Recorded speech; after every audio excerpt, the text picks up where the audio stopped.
ਵਾਹਿਗੁਰੂ ਜੀ ਕਾ ਖਾਲਸਾ ਵਾਹਿਗੁਰੂ ਜੀ ਕੀ ਫਤਿਹ।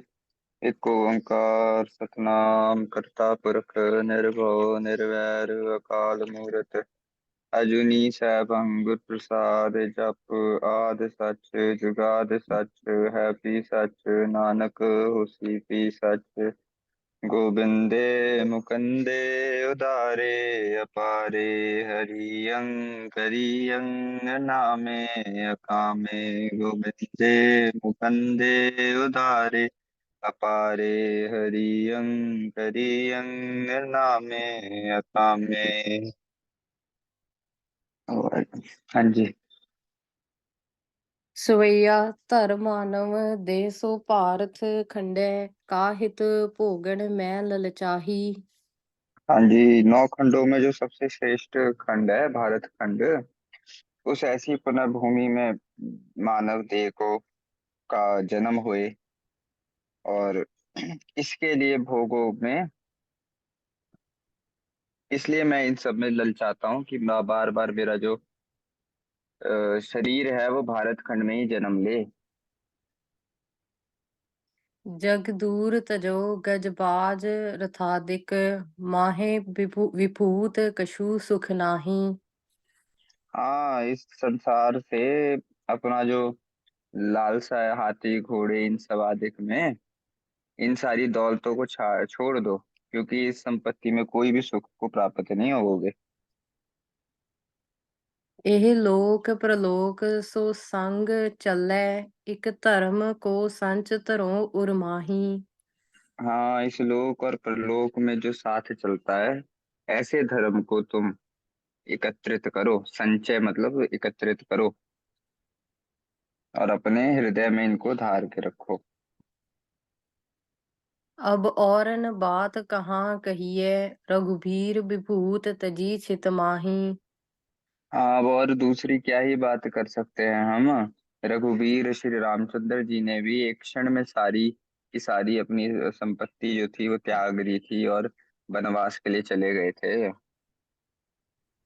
सवैया रघुभूप दिलीप तजी छित मैं अर और जाए मेरी बसे मंत्रा वाली कापी ना दे दे उन्होंने।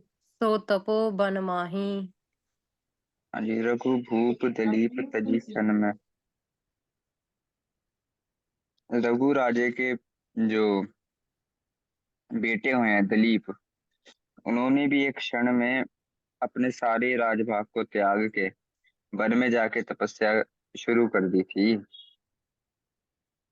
अजनाब को नंदन त्याग विभूत गयो बन को ना रमो पुर माही। हाँ, अजनाब राजे के जो पुत्र थे ऋषभ देव, उन्होंने भी सारी की सारी अपनी विभूतियों को त्याग दिया था। भरत, इन्होंने भी सब कुछ त्याग दिया था और कभी वापस मुड़ के अब वन में चले गए, फिर कभी वापस मुड़ के अपने शहर में, अपने पुर में वापस कभी नहीं आए। मह मंडल राज को त्याग दयो पुर मंडल त्यागन मैं शर्म नाही। अब इस प्रकार देखो कैसे बड़े बड़े राजे हुए जिन्होंने पूरी पृथ्वी के राज को, क्योंकि रघु राजा जो हैं वो भी चक्रवर्ती राजा थे, उनके बेटे भी चक्रवर्ती राजा थे। अजनाब भी चक्रवर्ती राजा, उनके पुत्र जो है वो भी चक्रवर्ती राजा थे। पूरी पृथ्वी का राज उनके पास था। अब उन्होंने पूरी पृथ्वी का राज जो है उसको एक क्षण में त्याग दिया। अब तुम्हारे पास तो छोटे छोटे कस्बों का राज है, अपने घर का राज है, तुमको वो नहीं त्यागा जाता? बाब, उसमें तो त्याग, उनको त्यागने में तो कुछ कष्ट भी नहीं होना चाहिए। अब और न बात कहाँ कहिए रघुबीर विभूत तजी छित माही। अब और क्या ही बात करी जा सकती है। रघुवीर श्री रामचंद्र जी ने तो एक क्षण में सारी विभूति, जो सारी विभूतियों के देने वाले, उन्होंने भी एक क्षण में सारी विभूतियों को त्याग के जंगल की तरफ गमन कर लिया था।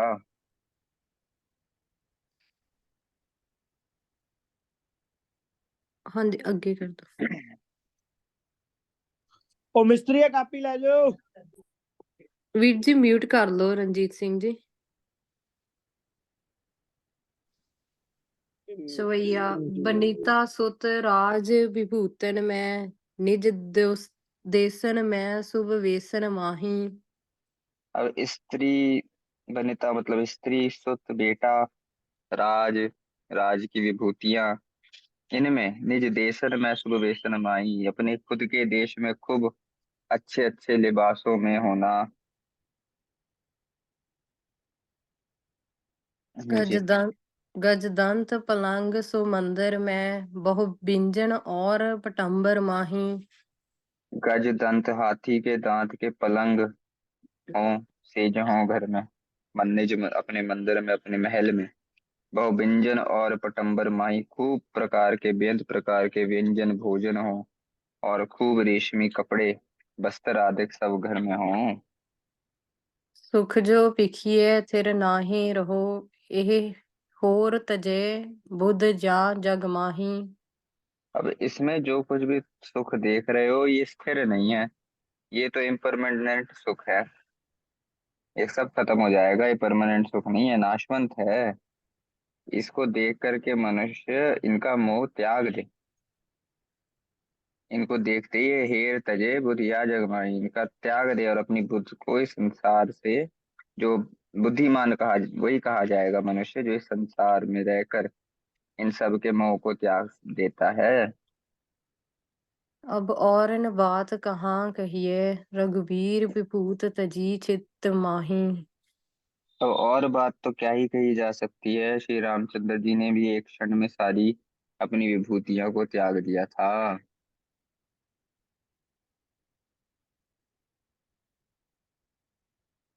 सोया कंज प्रभा दृग चंद्रमुखी, गज गामिन नार तजो कर माही।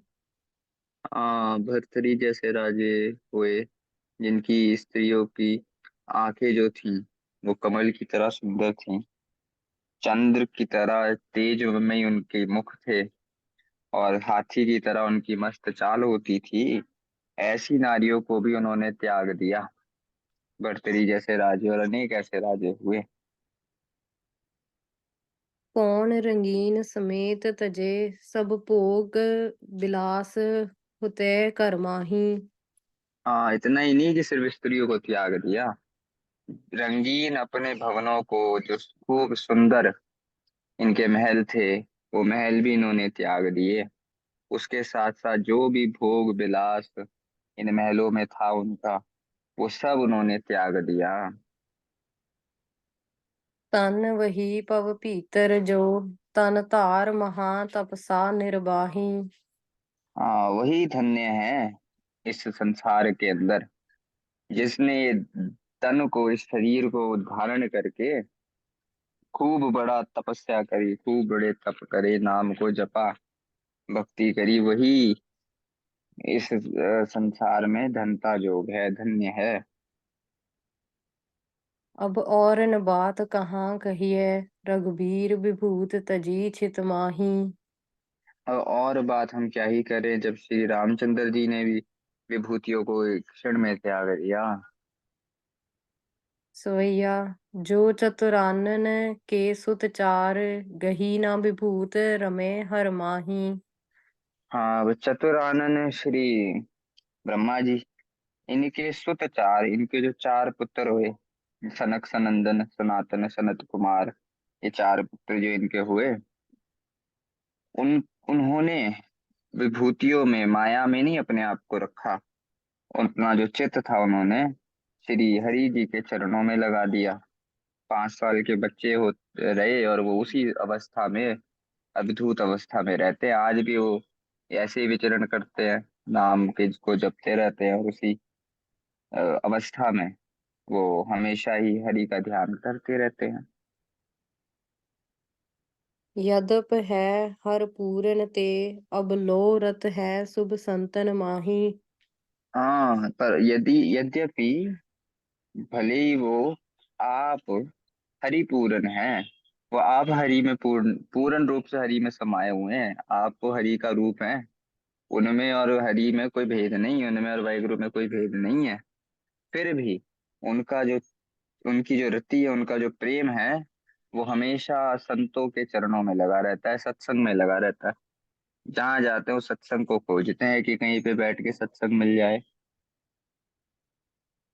शेष समीप सुने हर को जस, सांब समीप सदा चल जाही। अब शेषनाग जी विष्णु जी के शैया पे हैं। विष्णु जी उन्हीं के सबसे निकट हैं। और रोज शेषनाग जी नया संवत्सर नाम, हजार नाम लेके उनकी उपासना करते हैं हरि की। अपने हजार मुख से नित्य ही हजार नाम लेते हैं वो। तो ऐसे शेषनाग जो इतने बड़े भगत हैं, जो अपने मुख से सिर्फ हरि का नाम लेते हैं, वाहिगुरु का नाम लेते हैं, वो भी शिव जी के पास हमेशा चले जाते हैं उनसे सत्संग को सुनने के लिए। होवत है गुण उत्तम नास, कुसंगत ते सनकाद डराही। हाँ, सनकादिक भी डरते हैं। किस चीज से? कि भाई कुसंगत करने से अच्छे गुणों का, शुभ गुणों का नाश होता है। तो जब सनकादिक जैसे डरते हैं, तो हे मनुष्य तू भी डरा कर। हमेशा सत्संगत को खोज और कुसंगत का त्याग कर।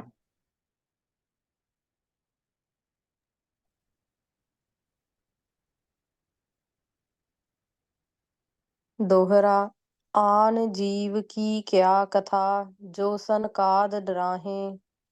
हाँ, फिर असली हम अपने आम जीवों की क्या ही कथा कर सकते हैं, जब सनक, सनंदन, सनातन, शरद कुमार जैसे ब्रह्मा के पुत्र, जो कभी माया में फंस ही नहीं सकते, वो भी डरते हैं कुसंगत से। गुण उत्तम को पालिए, सावधान मन माहे। हाँ, इसलिए उत्तम गुणों को अपने अंदर पालिए। अपने चित्त में, अपने हृदय में उत्तम गुणों को पालिए। और हमेशा अपने मन को सावधान करके रखिए कि कहीं से भी किसी भी प्रकार की कुसंगत हम ना करें, किसी प्रकार के दुर्गुण को हम धारण ना करें। हमेशा तैयार बर तैयार, खालसा सो जो सोया करे नित जंग। हमेशा दुर्गुणों से जंग करने को तैयार बर तैयार रहे। हाँ जी। सवैया। उत्तम आग बिखे जरनो, जिम जाए मरे जग माहे पतंगा। हाँ, श्रेष्ठ गुण का कभी भी नाश नहीं करना चाहिए। भले ही वो आग में पतंगे की तरह इंसान अपने आप को जला ले, पर उत्तम गुण का त्याग ना करे। आगे। उत्तम या तन फोड़ मरे, गिर के भव में नर सैल उतंगा। हाँ, उत्तम ये है कि भाई ऊपर पहाड़ पे चढ़ जाए इंसान और वहां से कूद के अपने शरीर को फोड़ के मार ले। मतलब पहाड़ से कूद के अपने आप का सुसाइड कर ले, वो भी उत्तम है। उत्तम है भव आगे। माहे मरे, कर डार मुखातर भव भीम भुजंगा। वो भी इस संसार में बहुत श्रेष्ठ है। किस तरह मरना? कि भाई सांप के मुंह में अपना हाथ दे दो, जहरीले सांप को, से अपने आप को कटवा के मर जाओ। जीवत नाहि करे कबही, गुण उत्तम के बन को नर भंगा।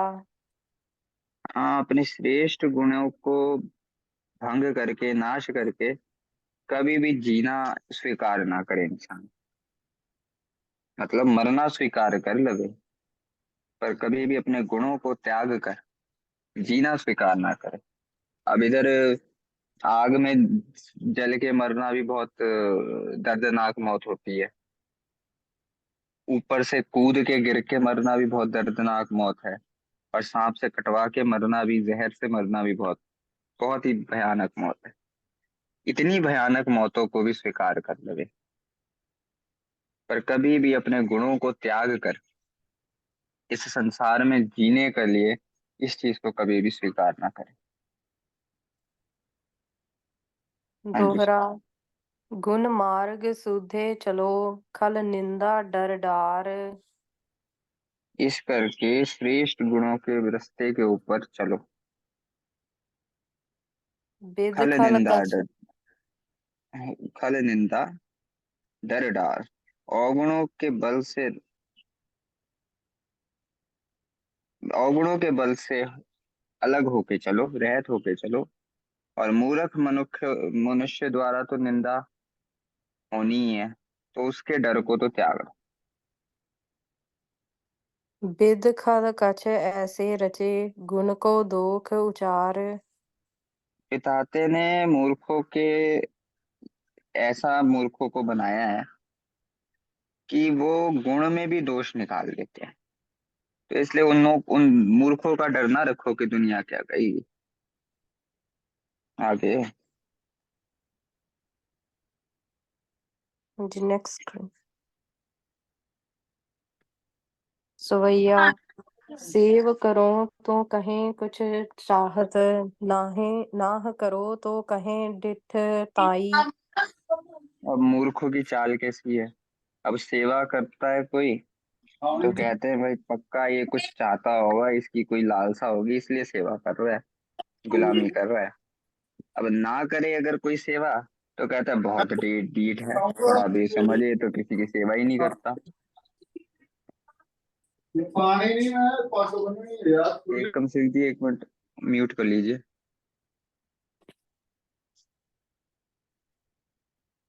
जे हाँ जी। पद बंधन जाए करो तो कहें हम ते उर माहे डराही डराई।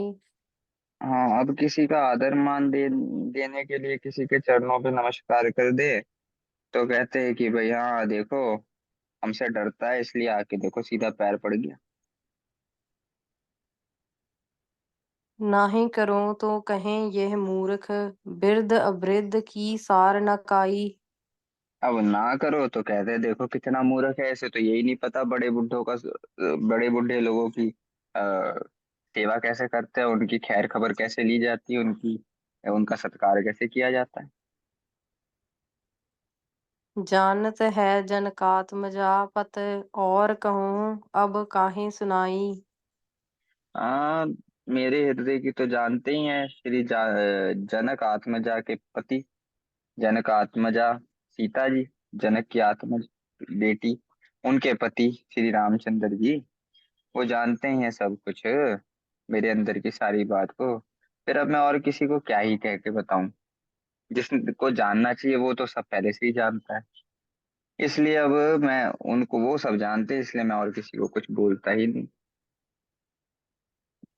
सवैया जग लाज जहाज कहें जड़ता, भरत धारन ते खल दंभ उचारे। अब कोई उत्तम पुरुष इस संसार में लज्जा शर्म के जहाज के ऊपर बैठा हुआ है तो लोगों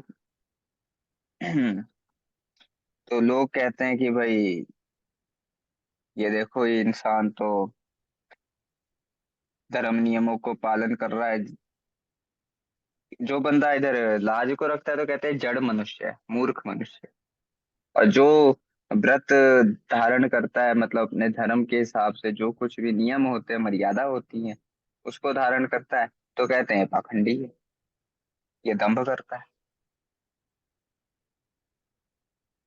रनसूर को कर कहें जग में, रिज भावे बुद्ध विहीन पुकारे। युद्ध के मैदान में जो सूरमा होके खूब अपनी सूरवीरता से लड़ता है तो उसको कहते हैं तो बहुत क्रूर इंसान है, इसका तो हृदय पत्थर का है। और जो बंदा सीधे साधे ऋजु भाव है, बड़ा सीधे साधे स्वभाव का बंदा है, उसको कहते हैं भाई ये तो अक्कल का मारा हुआ है, बेहीन है, रहत है ये, अक्ल नहीं है इसमें कुछ भी। मद बैनन दीनन को नर जो, शुभ खान करे शुभ चाल विचारे। अब लोग जो अदब सत्कार के लिए अगर कोई मीठे वचन बोलता है तो मूर्ख लोग कहते हैं कि भाई ये ना कंगाल बंदा है, कुछ चाहता होगा, पैसा पुसा कुछ चाहता है तभी ये मीठे वचन बोल रहा है। और कोई कुछ का बखान कर दे, किसी चीज के बारे में कुछ बोल दे तो कहते हैं देखो कितना बकबक करता है ये तो आपे मियाँ मिट्ठू बनी जाता है। तो उसको ऐसे बोलते हैं कि बड़ा गप मारने वाला बंदा है। गुण कौन अहे गुणवानन को, खल दोखन ते जो नाहि लतारे। गुण कौन कहे गुणवान को, इस प्रकार गुणवान पुरखों को के कौन से गुण को मूर्ख मनुष्य दोष के साथ नहीं देखते। वो तो हर गुण में ही दोष निकाल देंगे, हर गुण में ही वो दोष निकालते हैं। तो इसीलिए कभी भी अपने गुणों का त्याग मत करो, दुनिया ने तो हमेशा ही वो निकालना ही है दोष। हाँ जी, आज के लिए इतना ही करते हैं। वाहिगुरु जी का खालसा, वाहिगुरु जी की चाचा फतेह। वाहेगुरु जी की फतेह।